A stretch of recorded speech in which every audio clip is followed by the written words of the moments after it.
Okay. You're good to go. All right. Hello, everybody. Welcome to the April 24th council meeting. Vice Mayor Murdoch will be presiding today as our mayor, Charlie Poss, is got a commitment. He couldn't be here tonight. And Dan Landrum can't be here this evening either. So I will be presiding. So Dan, if I may, I think you said 24th instead of 26th. Oh, it's the 26th. Thanks for the correction. Okay, so it's April 26th, and this is my first time presiding over a meeting. So wish me luck. I guess we'll start off with the Pledge of Allegiance.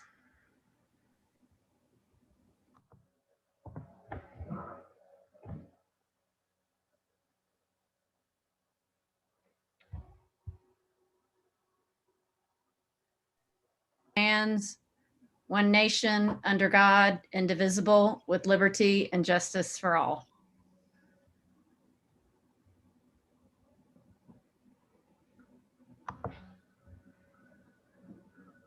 And we can proceed with the invocation. I don't believe we have anyone here to do that, so we'll observe a moment of silence. So, Vice Mayor, if I may, as we go into that moment of silence, we could remember not only him for his service, but his family as well, given the recent passing of Mr. Coolidge. Oh, thank you for the reminder.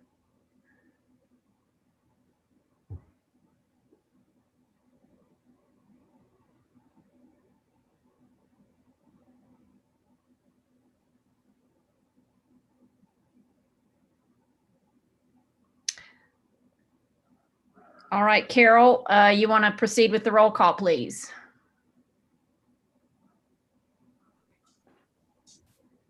Yes, now that I'm unmuted. Vice Mayor Susanna Murdoch. Here. Councilmember Vicki Anderson. Here. Councilmember Andrew Gardner. Here. And as the Vice Mayor has stated, Councilmember Dan Landrum and Mayor Charles Poss are not present. All right. We don't have any minutes to approve this meeting.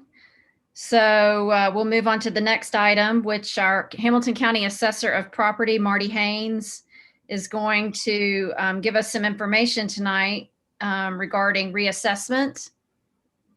And does Mr. Haynes need to give his address? I think the introduction that you've done is sufficient to get his information on the record. Okay. Well, we'll welcome him to the meeting. It may take just a moment for him to start up.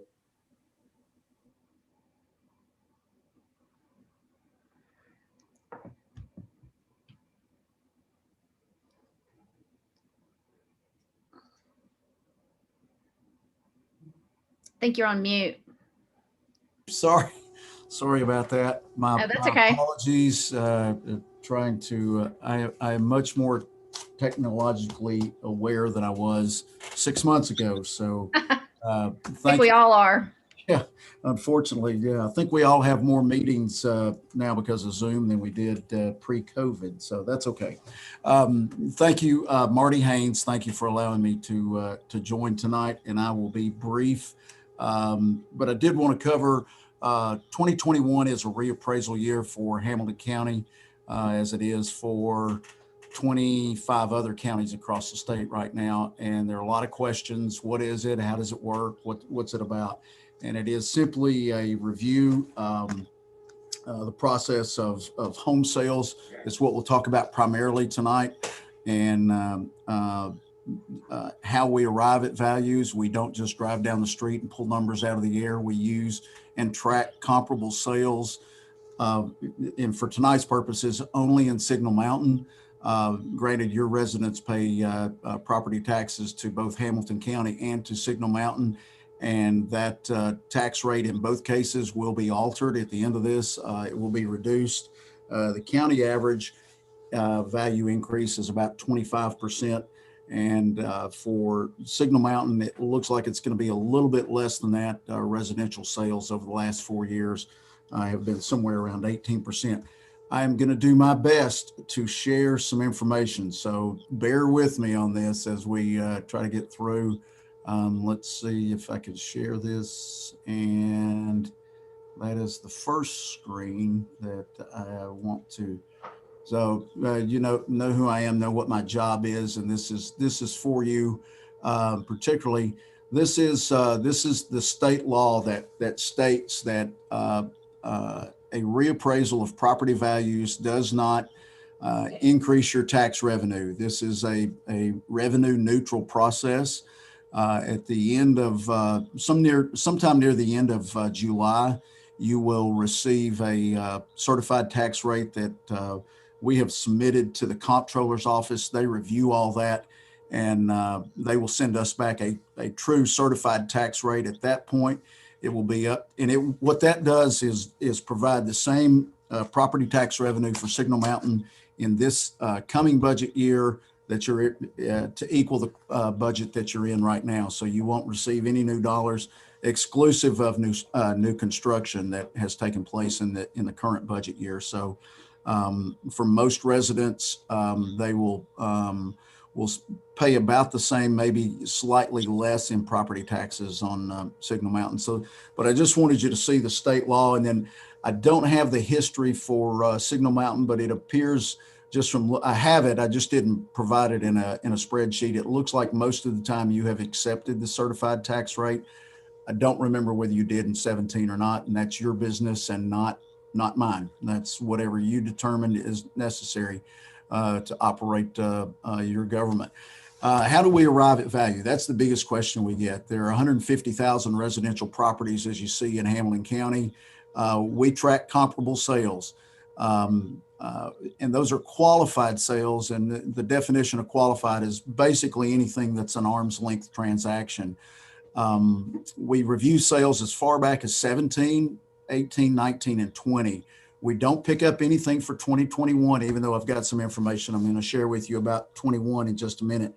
But if you look on the screen, 17, we saw a 5% increase over the previous year. 18 was 5% more. This is countywide. This is not just pertinent to Signal Mountain, but this is what we're seeing countywide for your folks that, for the residents that also pay county taxes, well, which is everyone.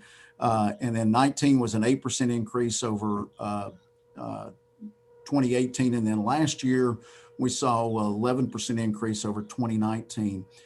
The curious thing that we have discovered in preparing for the reappraisal this year, there were more homes sold across Hamilton County in 2020 than there were in 2019. There were 7,100 and some odd and 6,700 and something in 2019. So in 2 years, we saw 13,000 sales, which is typically what we see in about a 4-year period. And we'll get down to some of the Signal Mountain numbers in just a second. But you can see the increase in value, homes being sold above what it was the previous year. Main thing folks want to know, if I disagree with the value, what do we do, Marty?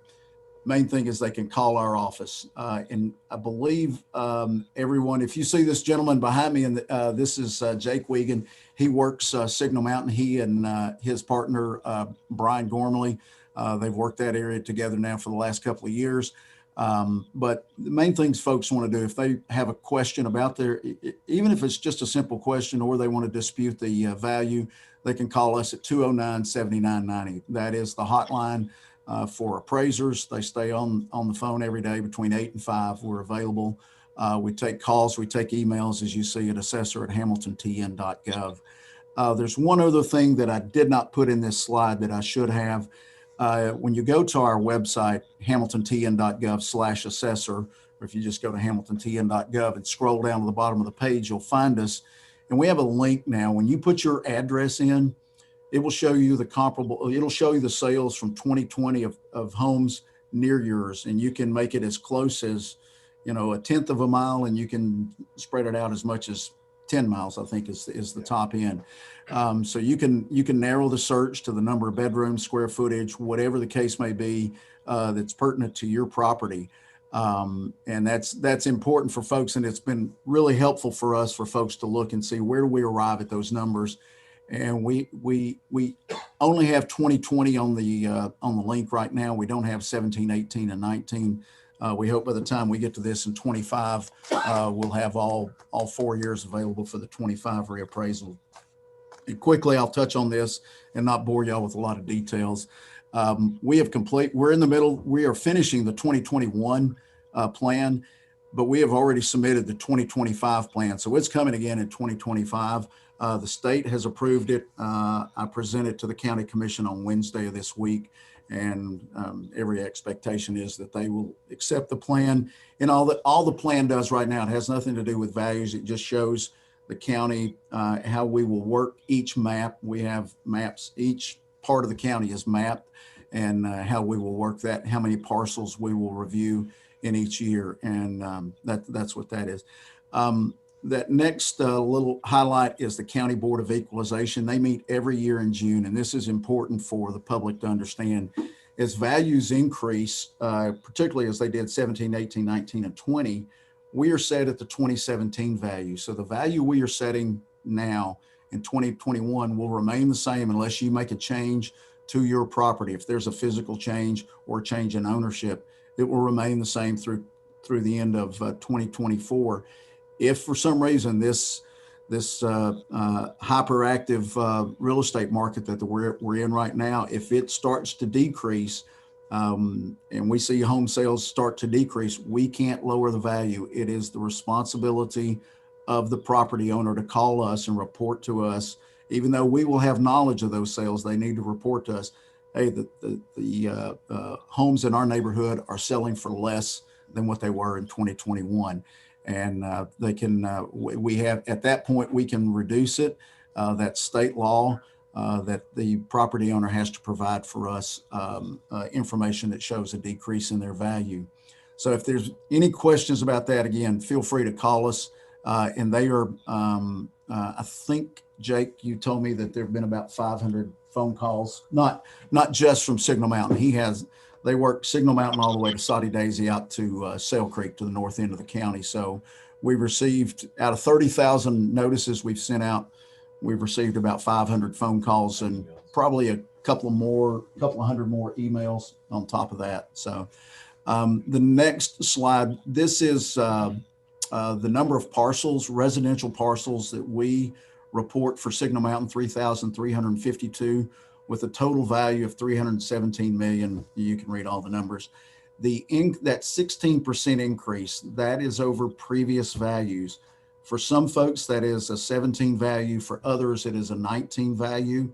So you can see that your average may reach as high as 20%, but probably going to be somewhere less than 20% or about 5% a year, 4 or 5% a year for the 4-year period.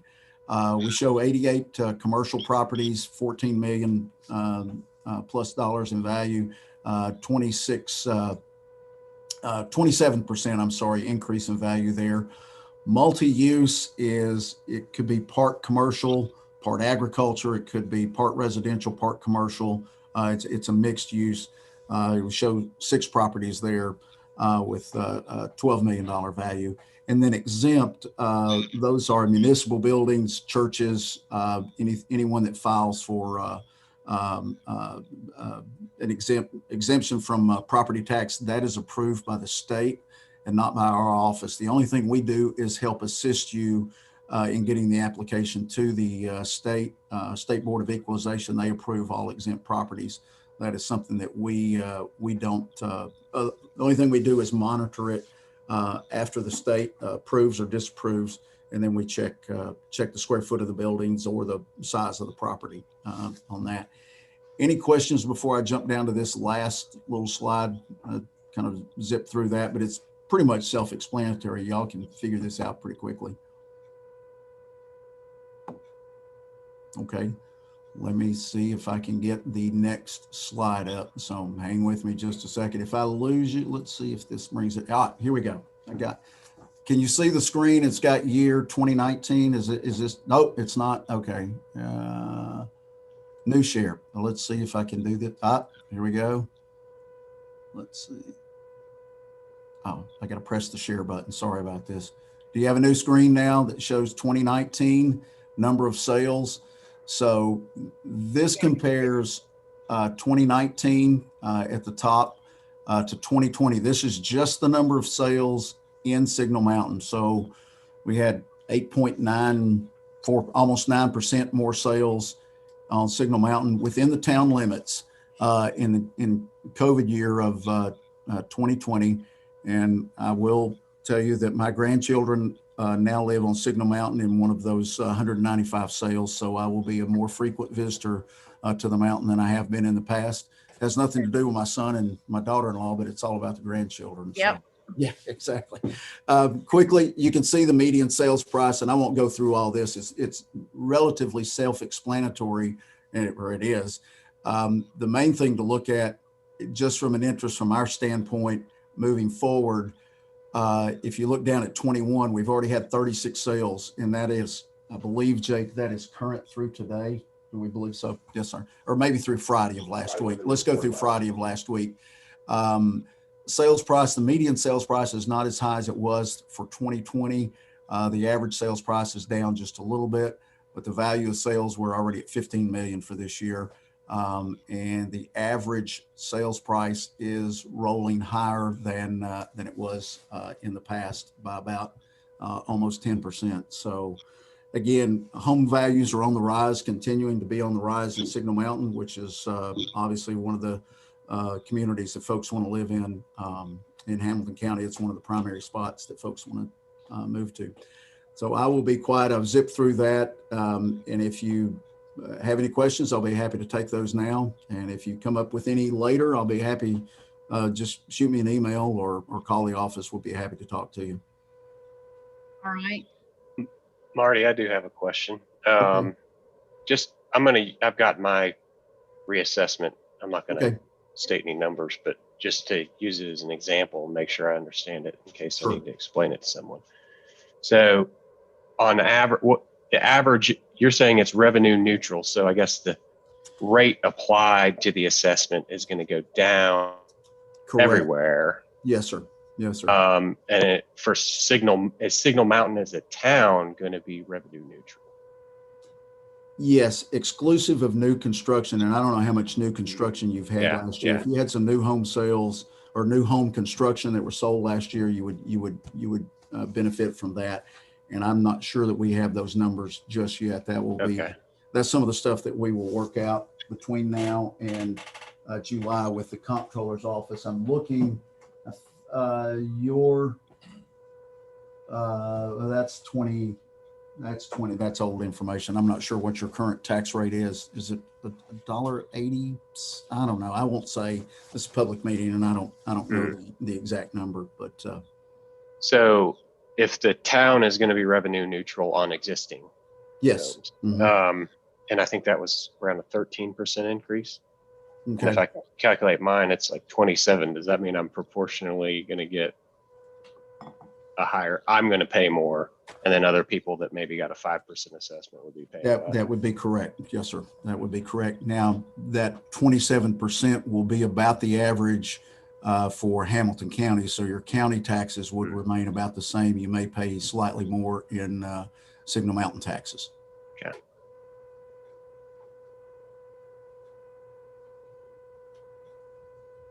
Doke. Anybody else? Okay. I appreciate you coming here tonight and explaining all of this to us. Thank you for indulging me, and Boyd, thank you for helping get this set up originally. Thank you very much. Certainly. If you have any questions, give us a call. Okay. We'll do it. All right. Thank you. Thank you. How do I leave? Okay. Now we are ready for the presentation by the SMMHS students on the crosswalk proposal. Again, it may take them just a minute to get fully joined.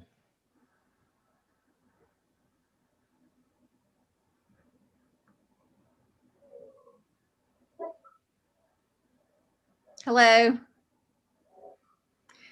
We want to welcome you all to the town council meeting tonight. For the record, if both of you don't mind giving us your name and your street address, we will add that to the record. I'm Olivia Glover, and I live at 201 Grayson Road. I'm Adrian Andrescu, and I live at 325 Creekshire Drive. Great. Appreciate it. Well, thank you all for coming tonight. We're interested to hear what you have to say. Unfortunately, Mr. Poss couldn't be here tonight. He had a prior engagement, and he's been really excited about you guys coming and speaks highly of your mock court skills. So we're looking forward to hearing your proposal this evening. Thank you. You can start if you'd like. Is it all right if I share my screen? Absolutely.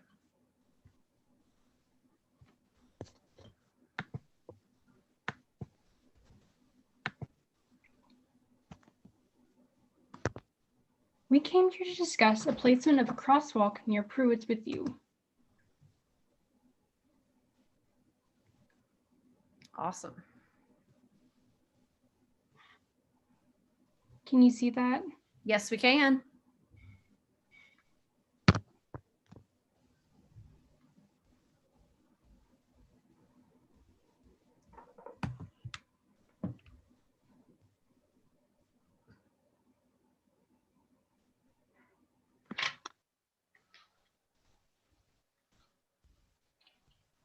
I'm sorry, she might be having a few technical issues. Okay. We are 10th graders from SMMHS, I'm Adrian Andrescu. and I am Olivia Glover. Over the years, we have seen many people, kids, friends, and adults crossing Taft Highway by Pruitt's. I heard lots of complaints from them about not having a crosswalk and drivers wanting a safer and more predictable option.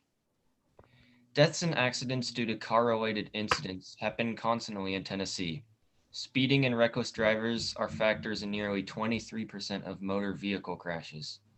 In Tennessee, pedestrians have risen from 68 of 1,014 traffic deaths, which is 6.7%, in 2012 to 101 of those 1,041 traffic deaths, which is over 9.7% in 2016.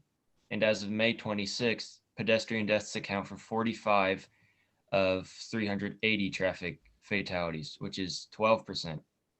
And in 2017, 5,977 pedestrians were killed over the course of the year. Of course, we do not see our cherished community members as numbers or statistics. We see them more as valuable lives, and we want to protect our pedestrians and drivers from potential harm. So what can we do? Add a crosswalk. Why all the statistics, personal experiences, and our survey taken at our school have proven that this could improve lives, allow more customers to reach local businesses, and also makes local people feel more safe. The two best options for a crosswalk would be a crosswalk without active warnings, meaning there are only signs and markings, and it would cost roughly $1,200 to $15,000. The second option would be a crosswalk with flashing beacons or signals, and it costs $30,000 to $35,000. We support either and are presenting both options to you. We strongly endorse the crosswalk without active warnings since it is more cost efficient, still will draw attention to the pedestrians, will allow people to cross legally and safely, and will get the job done. Going back to how we collected our data, we created a survey and were able to send it to every student in our school and received almost 250 responses. 7.8% of the students who responded have crossed Taft Highway on foot before, which is an overwhelming majority. And during that summer, most students said they crossed 11 or more times. 89.8% of students might cross if there was a crosswalk added. And imagine how much that would help sales and keep community businesses running, specifically Pruitt's, which gets a lot of foot traffic during the summer. and almost 95% of the students thought that they would feel at least a bit more secure if there was a crosswalk, which would provide comfort and safety to the community. We received many testimonials, including some of the ones shown, and they all prove that there's a strong desire for a crosswalk, whether it be for them, their friends, or their family. This crosswalk would provide convenience, prevent possible accidents, and like the last quote says, benefit the safety of our townspeople. Creating a crosswalk would help ease the concerns and stress of the drivers and pedestrians on traffic. It would encourage more gathering and spending since it allows safe, easy, and convenient crossing. This designated area controls crossing while alerting drivers of expected locations where to have to stop, preventing unnecessary accidents or illegal crossing. Thank you so much for your time.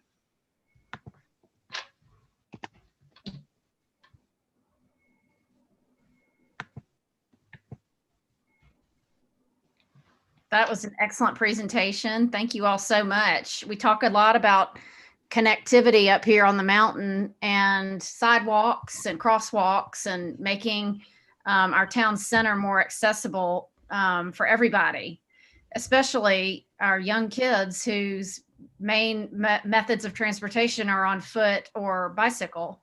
So we will certainly take this into consideration. I think it's something that has been discussed in the past. And I think this kind of advocacy we would love to promote and encourage. And what I would love to see happen is for you to be successful in this advocacy and that we could install this. So I certainly will be in favor of it, and we'll be talking about it a lot more. And I think if anybody else has anything to add or any questions to ask, we can discuss it a little bit longer. I would just like to say, well done, Adrian and Olivia, and it's good to see you guys so 10th grade-ish. Nice. Thank you. You're welcome. It's good to see you both. I'd just like to say these guys have done a good job from contacting me and coming in and having meetings and sending in the presentation for input and incorporating the things feedback that we gave them. They've, it's been a pleasure to work with them and help them with this what little we could. Guys did a very good job. Excellent. Yes, thank you, Adrian and Olivia. Excellent job. Thank you. All right. I loved your presentation.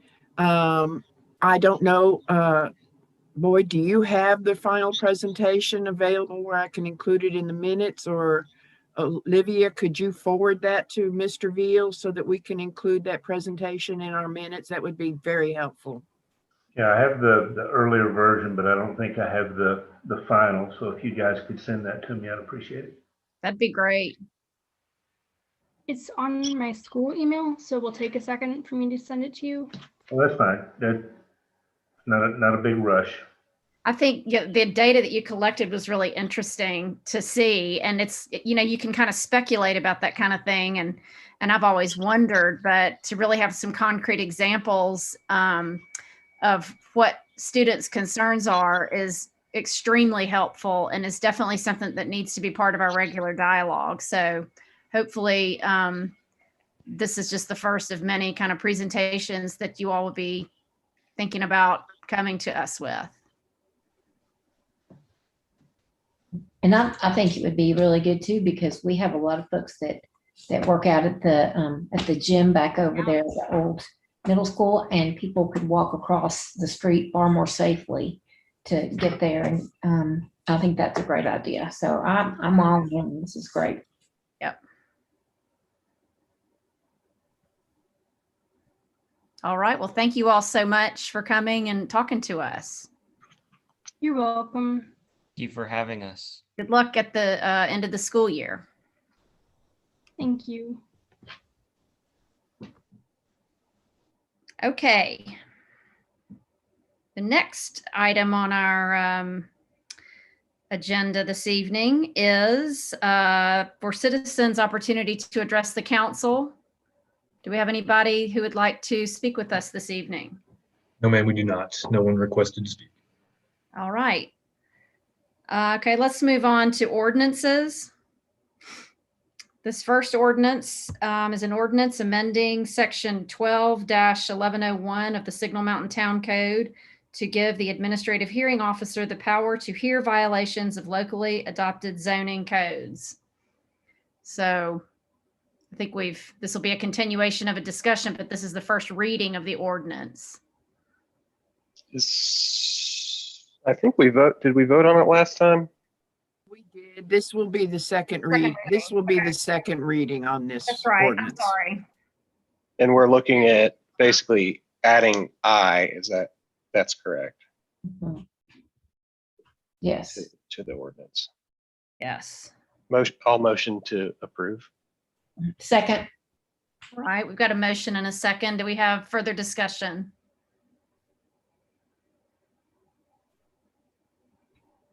All right. I guess we can take a vote now.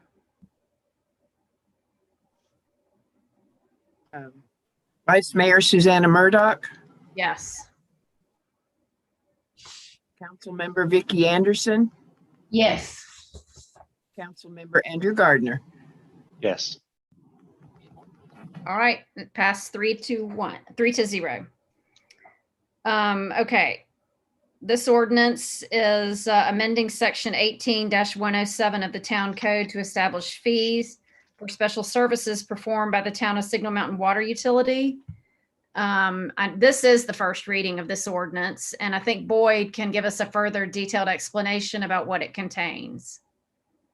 Sure. If you'll look at the ordinance, bottom of the page 1, there's a chart that lists certain fees.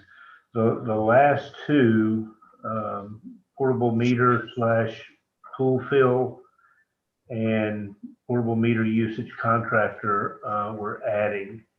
The portable meter pool fill is something that's come up quite a bit, and folks have asked for assistance in filling swimming pools. As you can imagine, a garden hose takes a minute. In some instances, we're able to do this if there's a fire hydrant close enough. We do have a meter that we can attach to it, and some out-of-service fire hose that can be attached, and we can do this in relatively short order, but it does take staff time and there's water usage. So this would cover that cost. And as you see, there'll be a $50 fee plus whatever water usage is based on the standard rate. So that would allow us to provide that service. While we were at it, something that happens less frequently, but it has been requested, is for contractors to be able to use a portable meter. The last time this came up was actually a TDOT project, and their contractor needed to fill water tanks for usage in their project. So we worked with them on it, but we really didn't have anything established that it allowed us to do that on an ongoing basis. So we wanted to get that covered as well. Each of these will have a associated form that folks will have to fill out, especially the contractors, and we'll get those finalized and get Harry to approve them. But this is just adding a couple of fees to the schedule to give us the ability to address these requests when they come up. I mean, it looks pretty straightforward to me. So I guess my question would be on the pool fill. Are we certain that the $50 covers? I don't know how quickly you can fill a pool with a fire hose, but if they're out there for several hours, I would imagine $50 isn't really covering our costs. But if it's pretty quick, 50 might be appropriate. Yeah. Well, how long does that take? Well, it would depend on the flow of the hydrant and if the pool's completely empty or not. I think it will be a matter of if it can be done fairly quickly, staff will probably remain on site. If they can set it up, get the water flowing, determine a reasonable amount of time that it's going to take, and then come back to finish it off, disconnect it, and all that. So if it's going to take a significant amount of time, I doubt they would remain on site the entire time Okay. if it can be done safely. So Adam felt that this was all in all an appropriate charge for either them being there for a relatively short period or going to hook it up and then coming back later and just disconnecting. Okay. And the one for the contractor, they would actually be basically renting the meter. They would show them, give them instruction on how to turn the hydrant on and off, not just how to do it, but how to do it so that it doesn't damage the system. And it'll be relatively minimal time associated with that as well. Okay. Okay. Is there another example of, other than TDOT, are there examples where like a private contractor would need to use that service? Or? I can't think of one recently. We have had a situation where someone that was on a well and it failed and they needed water for a period of time. And again, we just worked with them. I think kept a running total of the water they used and billed that. But specifically with the contractors, I think we have had a couple in the past, but I don't recall the details. But Okay. again, it's something we know has come up. So while we were at it, wanted to get it on the books so that we'd have a go-to if and when it comes up again. Okay. All right. Should we entertain a motion? I motion to approve. Second. All right. We got a motion and a second. Any further discussion or questions?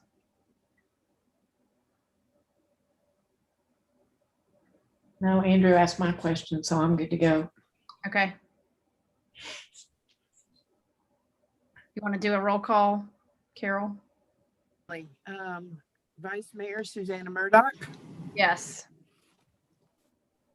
Councilmember Vicky Anderson, Yes. Councilmember Andrew Gardner. Yes. Now we have another ordinance. This is a second reading of an ordinance to establish an updated occupational safety and health program plan, devise rules and regulations, and to provide for a safety director and the implementation of such program plan. Is this a second read? I No. thought, I don't know why I thought that this was a second read. I think I read that stuff. Anyway, I'm sorry. This was a first read. Yes, being as lengthy and involved as it is, we sent this to you guys for review. Yes. And then you asked for a comparison between the current and the updated, sent that to you, and there's a pretty extensive discussion on it. So it's been on the agenda and discussed a good bit, but after that, we're now getting to the first read. Okay, so now we're just now at the first reading. Okay. I feel pretty good with the discussion we've had previously. I would like to say that the changes in there's a part in there about the seriousness of different injuries, and it really, they did a good job, you guys, changing it from looking at head injuries and concussions. I was concerned about that initially, and the wording was changed now where I'm not concerned. So I really appreciate that. That was well written. Good work. I do want to comment just on a very minor change that will probably take place, and that's in the signature section on page 3. I'll redo that so that it complies with our standard signature sections.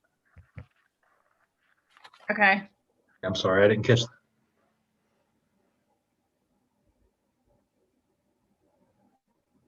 That can be revised prior to second reading. Exactly. It's a very minor change, so. I think it was last meeting. Charlie had some legal wordsmithing changes, and I don't remember where they were. I can't find my notes at the moment.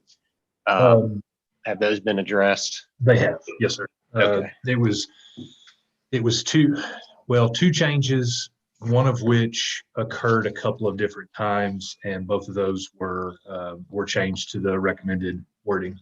Okay. Perfect.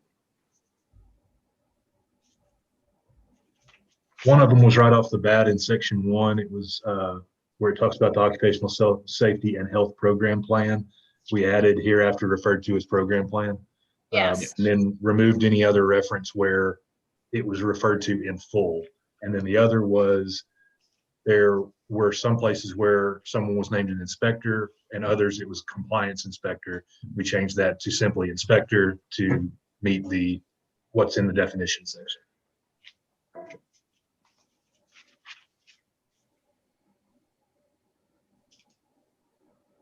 All right, y'all ready to entertain a motion? Motion to approve. Second. Any further discussion? All right, we're ready to vote. Certainly. Vice Mayor Susanna Murdoch, Yes. Councilmember Vicki Anderson, Yes.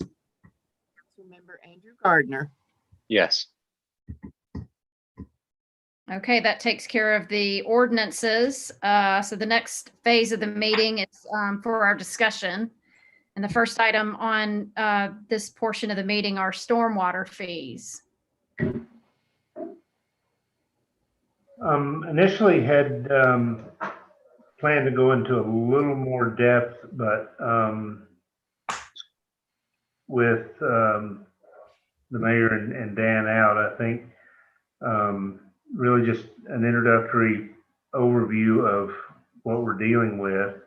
And then this following week, I will try to get you guys I will get you the MTAS study and the list of projects that we have waiting in the wings. Over the last few years, several years, we've had our own MS4 permit for stormwater and have fairly aggressively tried to identify projects and improve the stormwater system. And in the last few years, especially, those projects have been undertaken and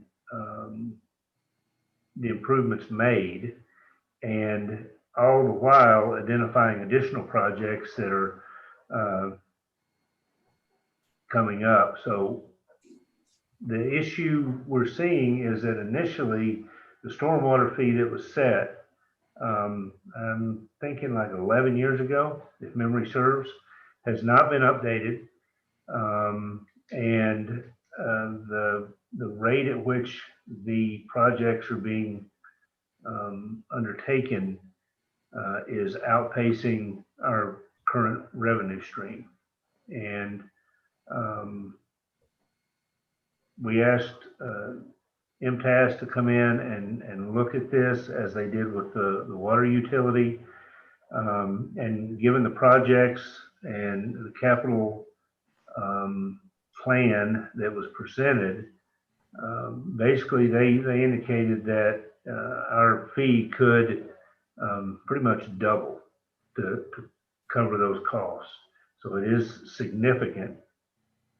This is something we started discussing just prior to the election, and council opted to postpone the discussion further until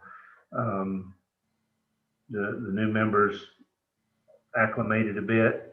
The time constraint that we have at this point is that stormwater fees are billed at the same time and along with property taxes. So we have to make a determination as to if any changes are going to be made. and have that ready to go out with property tax bills. Basically, the ultimate decision process will be incorporated into the budget process. This year's budget, we're looking at the projects that are projected for the upcoming year that we think we need to do, that were included in the MTAS study and all that. So you'll get a clear picture of what kind of cost we're looking at. You'll also see that the revenue projections fall short of being able to sustain that activity. As with any scenario like this, you have two options, basically, in increasing funding or reducing expenditures. How you go about those may differ, but that's basically the two approaches. In this instance, I think it's going to be difficult to reduce expenditures if we continue to responsibly address the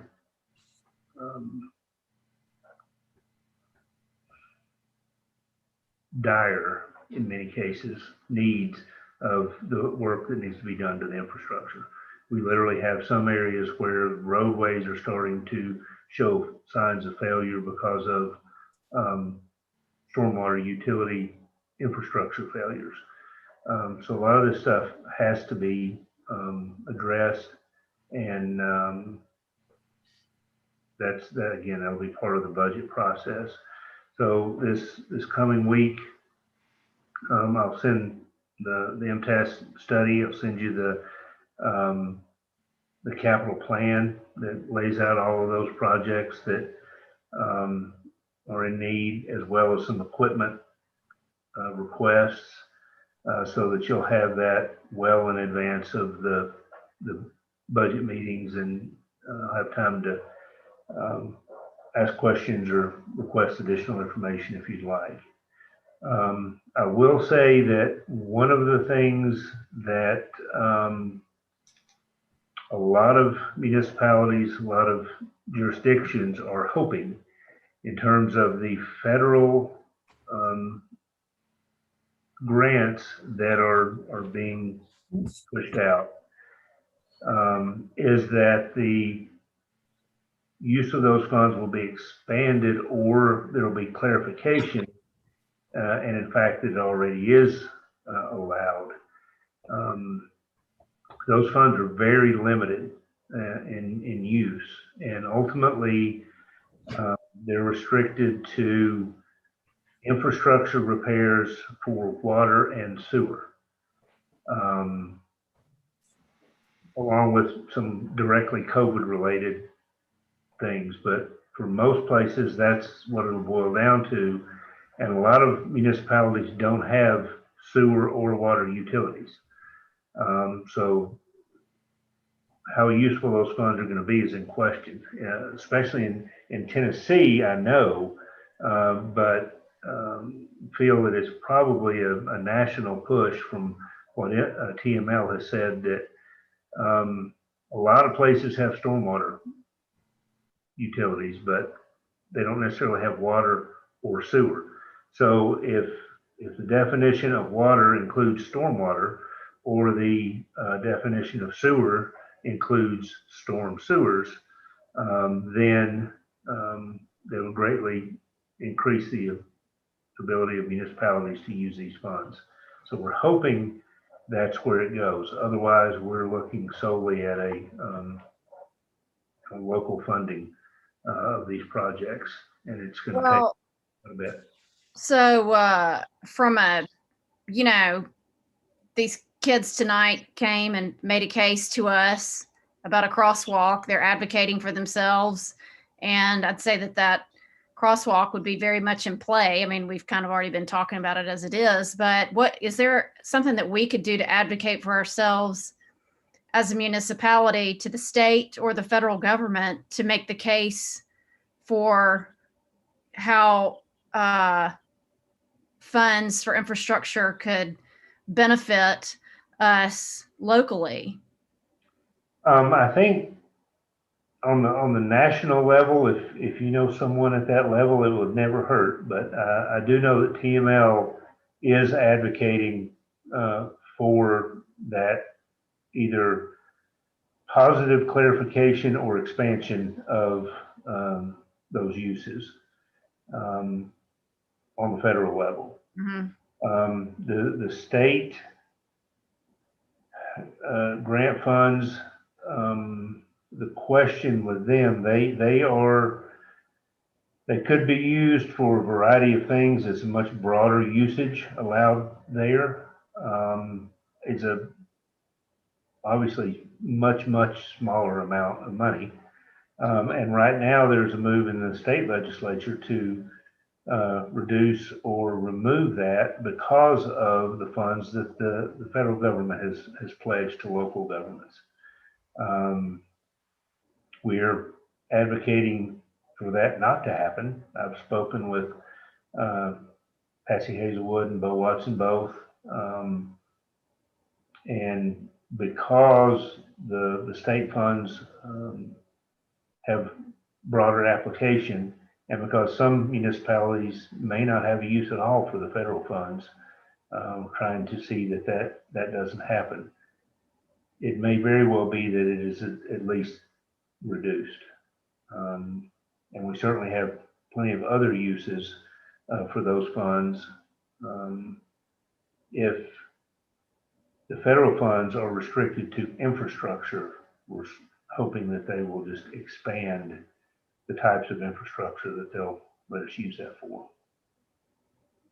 So that's in a very large nutshell, that's what we're dealing with, and will be a significant part of the discussions, at least for the stormwater portion of the budget. So I wanted to kind of provide a primer for that, and we'll get some preliminary information out to you. And in the meantime, if there's anything else you want or need in regards to that ahead of the budget meetings, just let us know. We'll try to get you anything you need.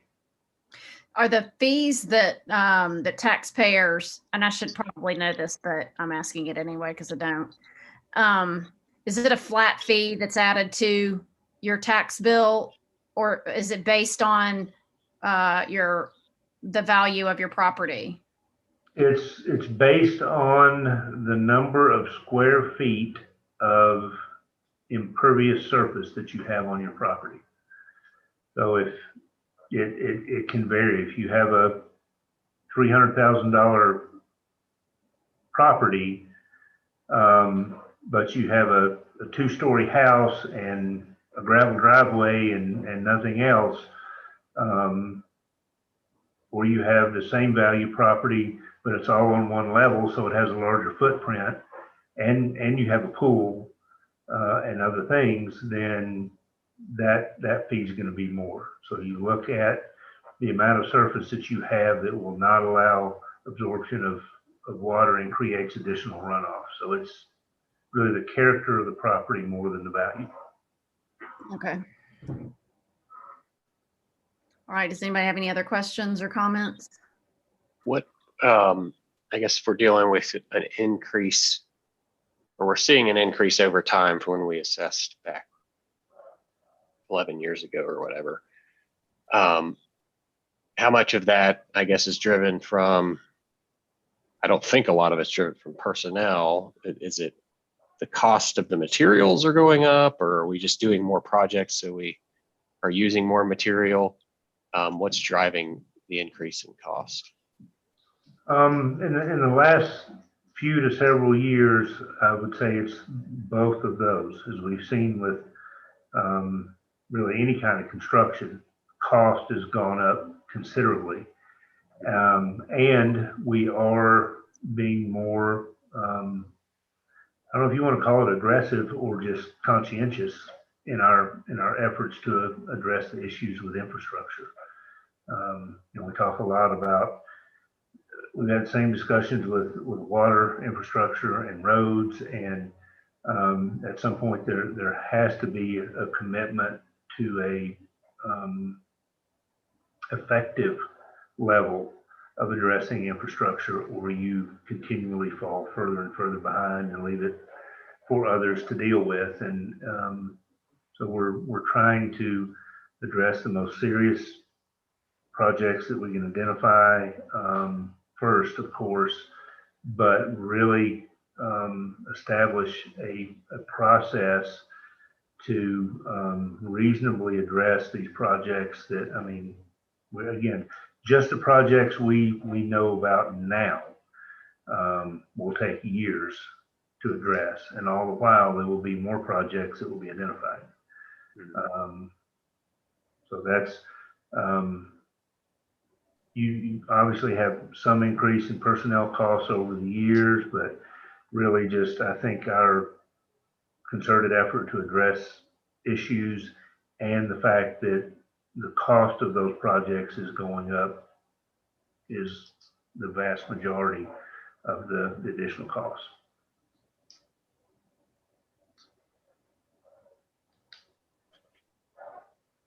And Boyd, I have a question. You said you were going to get us the MTS study, the capital plan, and then one other thing, and I didn't get that written down. I think what I was saying is the capital plan includes the projects that need to be done as well as some equipment. Okay, that's what it is, equipment. Okay, thanks. Okay. Our next discussion item is about the website and the email system. I think we may be in kind of the same boat here where we want to postpone in-depth discussions until everybody's here, but Sam's done quite a bit since the last meeting, so he can kind of fill us in on where we are there. Sure. Yeah, I guess, obviously it's two different things going on. On the website side, and I've had multiple meetings on both. On the website side, I have sat down with, I believe, 3 different companies that purely do municipal website design as an option. I've gotten quotes from those companies, and they've varied quite a bit. 2 are reasonably comparable to each other. One was quite a bit lower, but they all seem to offer very good options for us moving forward. They gave good references. I think any would be a good option. We've also had discussions about doing something a little bit more, I guess it would be working through a website design website and having either a staff member or hiring someone to be able to build that site for us. That would, obviously also be an option. As far as I can tell, one of the pieces of information I got from one of these municipal site builders is that we have approximately just shy of 1,500 pages and documents on our site. That is where I think the ability of either someone we could hire to do this or a website building company would probably be ideal to be able to make the transition from our current site to our new site. So just to give you all that information. I also do have a meeting I'm trying to set up. We just have kind of missed each other as far as availability, but with Local Government Corporation, the people who currently manage our website. From what I've been told, they weren't the ones who originally built our website, but they do currently manage it. Mm-hmm. So I'm trying to set up a meeting with a lady there so that we can discuss what they may be able to offer just to have that extra option. On the email side of things, we've had discussions. Myself and Police Chief Mike Williams actually had a call last week with some members, a couple staff members from Chattanooga's IT department. Councilman Landrum had previously talked to them a couple of years ago when this came up, and they gave us some good information. They do Google, so they use Gmail. The other option they said they evaluated was the Microsoft sort of suite, and that both have many more pros than cons, and would definitely be an upgrade for us. I did speak with local government on this as well, and they did inform me that Zarafa, our current email system, is basically obsolete. They are waiting to hear from their supplier about whether they will be able to renew. And I'm sorry, I don't speak this language as well, so I don't remember the exact language that he used. But basically, he didn't think that we were in a hyper time crunch to get this switched over as soon as possible. That anything's going to happen without our previous knowledge, but that we will regardless need to switch away from Zarafa. He offered me some other options that they're going to be able to provide. So on either side of this, with website and email, we have several options right now. And I guess maybe through the budget process, I'm not sure how you all want to handle that, but I'd be happy to get you more detail, more numbers.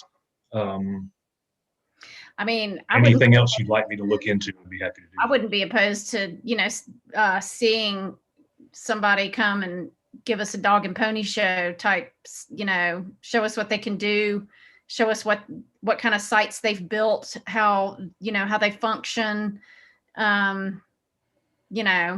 just from a absolutely. to me, and the aesthetics of it are as important as the functionality.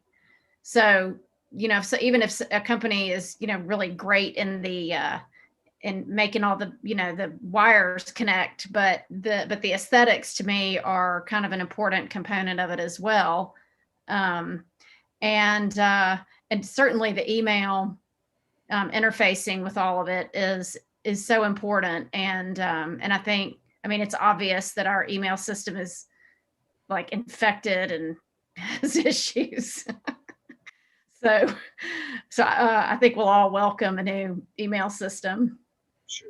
And just obviously, I'm sure you all already know this, but I believe currently there's either a very low or no cost associated with our current email system. Yeah. That would obviously have to change moving forward. So just and we'll have all those numbers. I just wanted to make sure that was clear. Thanks for researching all of that. That's absolutely. And with the website as well, just as far as money matters, there's an initial setup fee, and then there are yearly maintenance fees after that for as long as we choose to remain. Some do require a certain year commitment, others are year to year. So I'll get you as much information as you'd like to see through that. It might be helpful. I don't know if Susanna or Vicky, you agree, but to have some kind of just side-by-side comparison if we're looking at vendors, and I don't know if that's something we can do from a process standpoint, choosing vendors. I don't know I guess it's not a bid process because it's under the threshold, but if it is something we could do, it would be helpful to see them side by side, the options. And I realize you're kind of with website, you're talking about almost two different beasts in the one group where they're kind of building it for you and maintaining it, and then the other one, but even still just seeing the options within those two different approaches next to each other would be helpful. Okay, I'll do. Hey, and I have a question. I wonder if even before we start looking at specific people to do what we need, if there's a way we could maybe have a conversation with somebody like who you've been talking to, just to give us the nuts and bolts to teach us before we go into the price and cost piece. Like the difference between the two, and I'm interested in the security level of them, and I've used both Outlook and Gmail, so I know how to use them, but I'd be interested just in or you might be able to answer those questions too. Like, what do you like about both? What are the pros and cons according to what in your mind would be something that would make it something that you would prefer? If we are even allowed to do that on here, I don't know, but I would love to hear from an IT person saying, here's what's good about this one, and here's what's good about this one. Yeah, we can definitely work to identify someone who will be better versed in those things than myself to answer any questions you may have. Great. Okay. Next, we need to talk about the administrative hearing officer position. We received 2 additional applications. And Mr. Exum withdrew his from the running. So we have 2 qualified candidates that are both attorneys and are interested in being appointed to this role and are willing to participate in the MTAS training that I think takes place again in October. So without Dan and Boyd here tonight, though, I wonder if we shouldn't discuss that. I agree in tabling it because, yeah, one, I think Dan's experience is valuable to. We have 2 excellent options, by the way. So, yeah, felt like we had 3. Unfortunate, Mr. Exum was withdrawn his name, but obviously Charlie, having already served in the position, is helpful to our discussion, and Dan's obviously very involved with this and has some opinions on it. So, I mean, we could determine things tonight, but I just don't feel like it's appropriate. I agree. I feel like it's a whole council conversation as well. Yeah. If I could, Suzanne and I spoke earlier, and we can. She asked about opening it back up, and we can do that. We did pretty extensive advertising on it. Put it in the paper, email, website, Facebook. Even contacted folks that serve in this capacity elsewhere, make them aware of it. But that's certainly council's decision. Otherwise, if we remain with 2 people in consideration, then I would suggest maybe in the next 2 weeks, council would have the opportunity to contact each of them and speak with them if you so desire. And then at the next meeting, we could go ahead and prepare 2 resolutions so that if council was ready at that time to move forward, we'd be in a position to do so. I think that sounds fair. Yeah, my feeling would be to go ahead and prepare the resolutions for the 2. I don't know that we need to do any more advertising, but should anybody else respond, we certainly, doesn't hurt to speak with them. I've spoken with the 2 that are currently have applied, and but maybe we can get a 3rd or 4th in there. We do have, and I'll defer to Harry on this, but because it is not necessarily the same, but we do have a policy that we only accept applications when we have jobs posted. Okay. So if you chose to seek additional applications, my preference would be to at least in some way post it again, so that even though it's not a direct employment position like Okay, so it's off. Anybody else? It's off the. I forget the name of Right. Yeah. Okay. Yes, we posted everywhere we posted it. We asked that the cover letter and resume be submitted to me by end of business last Thursday. And I think I had the 2 that we got were to you well in advance of that. But had we received any more, I would have sent those as well. So there was an end time for submittal. And again, we can do that again, but if we do, I would say we should formally post it again. I think Yeah. that's the safe thing to do. Do you all feel like we should open it back up again, or should we proceed with the? I think it doesn't hurt. But I'm not, I don't have a strong opinion on that. So should you guys feel differently, we could just close it off and have the two prepared. I think we should have the two prepared regardless, because we may not get any more, but Yeah, I don't know.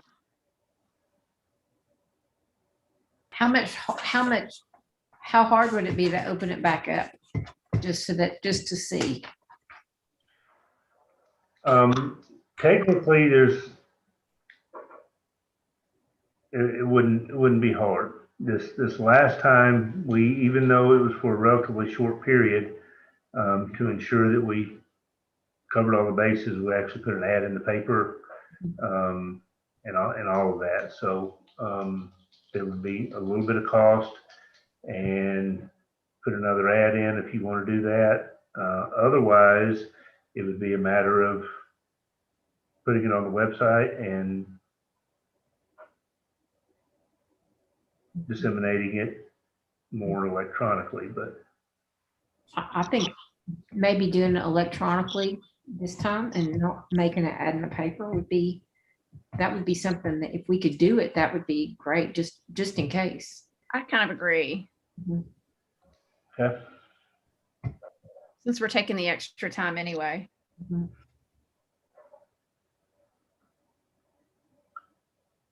We can do that. And again, the last time I had them due by the end of business on Thursday, so you guys would get them at least a few days ahead of the next meeting. Is that adequate time, or you want to? Yeah. Okay, Thanks. we'll do it. And we've got our budget meeting scheduled to discuss. So this will be y'all's first budget cycle to work through, Andrew and Vicky. Seems like we typically have a couple of different budget workshops leading up to, in addition to our regular meetings. We generally schedule one budget meeting, and it is an all-day affair. Sometimes we end up scheduling follow-ups from that. So it just depends. We start with a meeting, and it generally in the past has been on a regular meeting day, but again, generally lasts a full day. So currently, that would be Monday, May 24th. So wanted to see, I will need to check with Mayor and Dan as well, obviously, but in pretty short order, we need to firm up if that. Uh-oh, where'd he go? So Monday, May 24th is the first date he kind of put out there for our, which I know Monday, I know both of y'all have day jobs, and I do too, but I'm finished with school by then. So I can make that work. Charlie, I think, said he is willing to take a day off of work if he needs to. But we got to see what. that is not a date that really works particularly well for me. Okay. I mean, it doesn't have to be a Monday. It could be, I think we've had them on Fridays before. And I guess they do last all day. I was kind of remembering that we had like a half day. The original The main one starts first thing in the morning, 8:30, 9 o'clock. We break that's for right. lunch and we carry on through until we're done. Yeah, you're And it's right. often All the 4, department heads 5, will 6 come in. o'clock. So I'm So sorry. What did you say, Sam? And I'm sorry, and I was just going to say, Boyd is trying to rejoin. His computer completely shut down on him, so he's trying to get everything back and going. is the 24th sort of and we may need Boyd for this, the earliest date that department heads would be prepared, or like would the Friday before be okay? So let me look at my calendar. May May the 21st. Mhm. That probably would work for me too. Vicky's nodding. Yes, I'm not, that worked actually better for me than the 24th. Okay. At least, Sam, can you at least text Boyd and see if there's an issue with us using the 21st? He's trying to join. I'm not. Let me. If you all would excuse me, I'll walk down the hall and see if I can. All right. Carol, do you feel like that Friday, May 21st gives y'all the time you need to? Well, we're really pushed this year. We have, with the COVID and short staffed and some other issues. So I'm really pushing hard to make the deadline. What it will do is we usually try to have the budgets to you for your review prior to the meeting. It'll just be one day less in that time frame. So you may only have them a day or two instead of 3 or 4 days to review. But we will, at the meeting, we will go over in detail each and every department and fund. So there he's coming back.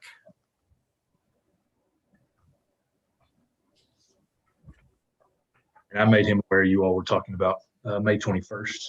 Okay.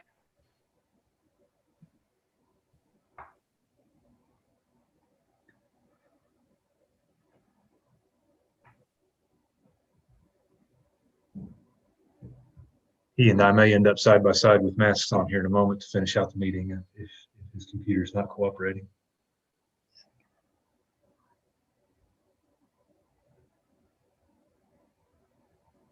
I guess is the 24th. Would that be our second meeting date for the month of May? Exactly. So technically we would just be moving our second meeting to the 21st, and then we wouldn't have another meeting on Monday, the 24th. Is that right? That's the potential, I think, at this point. I see Boyd may have joined us again.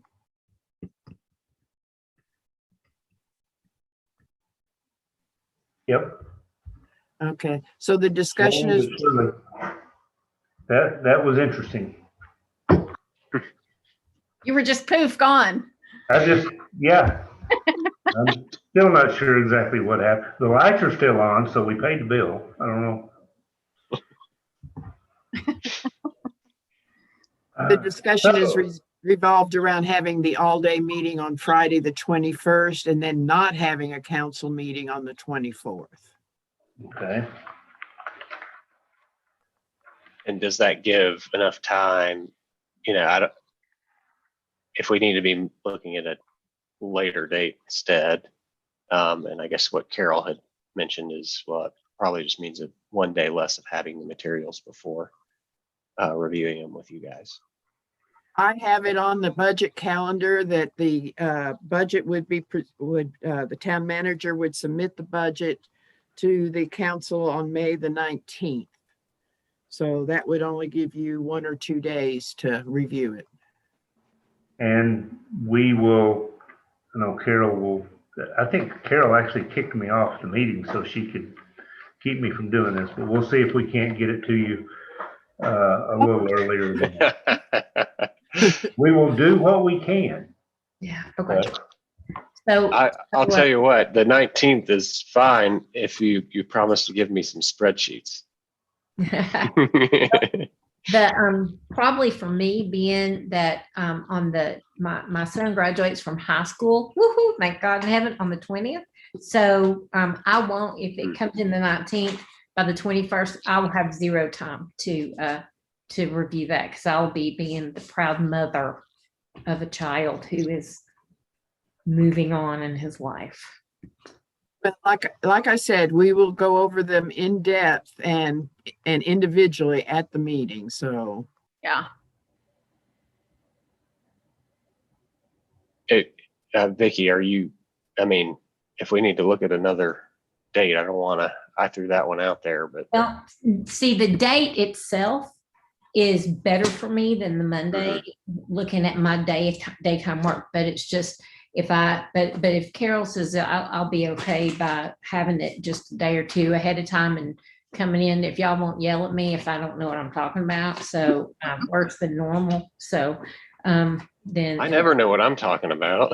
I'm behind later. So that's the only thing, is I just want to make sure that I can be responsible, and just in full disclosure that I'll be being the mother the day or two coming towards the grand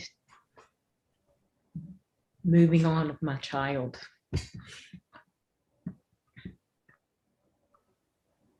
well, if you needed anything to distract you from that, this would not be it. Well, again, it is, as always, totally up to council. We will see if we can get it to you a little ahead of the 19th. But if you're more comfortable with pushing the meeting back a little bit, in this scenario, when we have to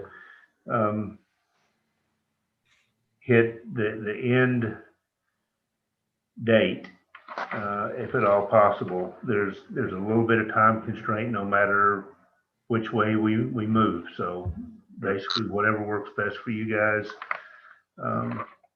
we'll do our best to make it as easy as possible. Well, the 21st, as far as my daytime work schedule, does work better. So I'm open to either one. I'll just say that, and I'll trust Carol.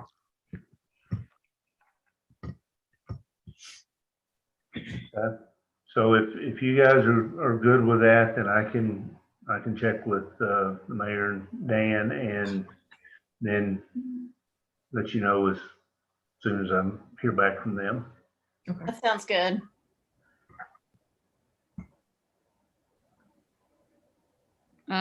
Okay, so we got that on the check that box. Now we have the manager's report.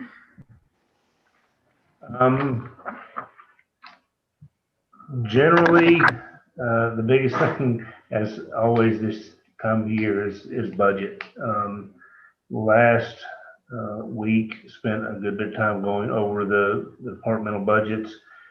Today we started meetings with the department heads, and those will run through Wednesday. And some of them we may end up meeting with a second time, but that's been the vast majority of my time. The other projects, I think you know, that are in the works, everything continues to progress. Marion Driver Field projects are moving along very, very well at this point. Pool deck renovations are moving along. Again, we anticipate being able to open as normal there. We have actually had at least one application for a gym attendant. So the gym is open in the mornings for the pickleball folks, but hopefully in relatively short order, we'll have it open in the afternoons for free play and stuff again. So all that's moving forward. And again, coming up this week. We'll get the information out to you on all the stormwater stuff and start pushing to maybe by a day or two to get the budget documents to you a little bit sooner. Okay. Sounds good. And then now we're on to other business. We have communications and reports from the mayor and the council. I don't have anything new to report, but I can tell you all that the MAC is going to be opening for classes, I believe, starting like this week. And some of the board members met over there last Friday and cleaned. And it was the first time I've been in there since this pandemic shut everything down.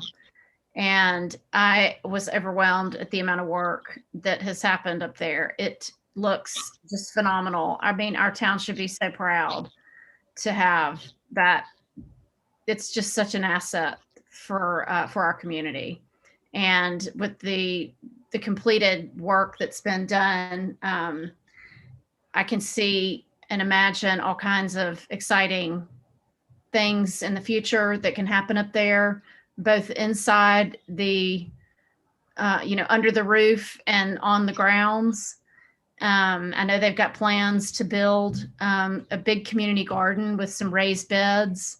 And Ann Haygood was over there just digging away to work on some beds outside the building to plant some beautiful dogwood bushes that she bought with her private funds. And she's out there with her shovel, just digging up the dirt. And they've had mulch delivered. We're going to have bees installed. We're going to have, there's just, the list goes on and on. The new Mountain Opry is going to be performing there, I think starting in June. And we're going to be hosting a community grand reopening of the MAC. And if I'm not mistaken, it's going to be at the end of June, maybe like June 28th or something. But the Cheryl and Dick Graham have really just have worked so tirelessly, and along with Angie and the Haygoods and all these dedicated volunteers. So I would love for us to find some way to show our appreciation for them. But anyway, so I worked over there on Friday and everything is looking great. And that's all I have. The Planning Commission, I think, meets again on May the 6th. So we'll have something next month to report on that front. Does anybody else have any other reports for any of their committees? No. Okie doke. Okay, I lost my, oh darn.